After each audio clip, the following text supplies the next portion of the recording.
साथियों, एक बार फिर से आपका हमारे चैनल पर स्वागत है। जैसा कि आप सभी को मालूम है कि आज 4 दिसंबर को बीएसएफ ट्रेड्समैन का जो है एग्ज़ाम हो चुका है, 2 शिफ्टों में संपन्न हुआ है। पहले शिफ्ट का डिटेल एनालिसिस हम डाल चुके हैं और ये जो क्वेश्चन हमको मिले हैं ये दूसरे शिफ्ट का जो है क्वेश्चन है। तो आइए सभी क्वेश्चन को एक बार देख लेते हैं और आप लोग आंसर भी मैच कर लीजिएगा।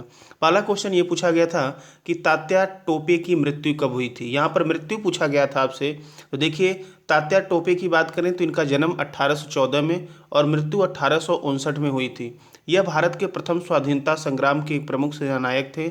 सन 1857 के महान विद्रोह में उनकी भूमिका सबसे महत्वपूर्ण, प्रेरणादायक और बेजोड़ थी। अगला प्रश्न देख लेते हैं। पूछा गया था हिंदी का कि अकेला चना भाड़ नहीं फोड़ सकता। इसका अर्थ अकेला, देखिए अंग्रेजी में लिख दिया गया है, अकेला चना भाड़ नहीं फोड़ सकता। इसका अर्थ क्या होगा मुहावरे का? तो इसका अर्थ होगा अकेला आदमी बिना दूसरों के सहयोग के कोई बड़ा काम नहीं कर सकता है। ठीक है, ठीक है, इसलिए कहा जाता है यूनिटी इज पावर, एकता में शक्ति। अगला देखिए, पूछा गया था कि केंद्र सरकार ने कब तक किसानों की आय दोगुनी करने का लक्ष्य रखा है। तो 2022 तक ये लक्ष्य रखा है। कब तक भाई? 2022 तक। आगे बात कर लेते हैं। अगला प्रश्न था प्रार्थना समाज के बारे में पूछा गया था। इसमें महत्वपूर्ण योगदान किसका था? तो देखिए, इसकी स्थापना 1867 में हुई, बम्बई में हुई थी। आचार्य केशव चंद्र सेन की प्रेरणा इसमें थी और महादेव गोविंद रानाडे, डॉक्टर आत्माराम पांडुरंग चंद्रावरकर आदि द्वारा की गई थी। जीआर भंडारकर प्रार्थना समाज के अग्रणी नेता थे। तो यही पूछा गया था। प्रार्थना समाज का मुख्य उद्देश्य जाति प्रथा का विरोध, स्त्री पुरुष विवाह की आयु में वृद्धि, विधवा विवाह, स्त्री शिक्षा आदि को प्रोत्साहित प्रदान करना था।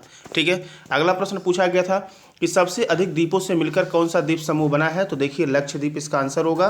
36 द्वीपों का समूह अपने विदेशी और सूरज चुंबन वाले समुद्र तटों और हरे भरे लैंडस्केप के लिए जाना जाता है। मलयालम और संस्कृत में लक्षद्वीप का नाम है 1 लाख द्वीप। क्या है भाई? 1 लाख द्वीप। भारत का सबसे छोटा संघ राज्य क्षेत्र लक्षद्वीप ही है। एक द्वीप समूह है जिसमें 32 द्वीपों के क्षेत्र में 36 द्वीप हैं। तो इसका आंसर लक्षद्वीप होगा। अगला प्रश्न पूछा गया था कि मीरा जोर से हंसी, इसमें वाक्य में क्रिया दिया गया था, पूछा गया था।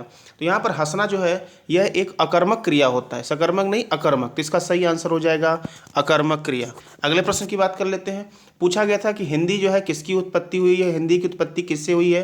तो देखिए, हिंदी भाषा का इतिहास लगभग 1000 वर्ष पुराना है। संस्कृत भारत की सबसे प्राचीन भाषा है जिसे आर्य भाषा या देव भाषा भी कहा जाता है। हिंदी इसी आर्य भाषा संस्कृत की उत्तराधिकारिणी मानी जाती है। साथ ही ऐसा कहा जाता है कि हिंदी का जन्म संस्कृत की कोख से हुआ है। तो इसकी उत्पत्ति संस्कृत से हुई है।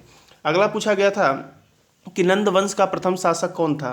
तो देखिए, 344 ईसा पूर्व में सम्राट महापद्मनंद ने नंद वंश की स्थापना की और सम्राट महापद्मनंद को भारत का प्रथम ऐतिहासिक चक्रवर्ती सम्राट होने का गौरव प्राप्त है। तो पहला शासक महापद्मनंद थे।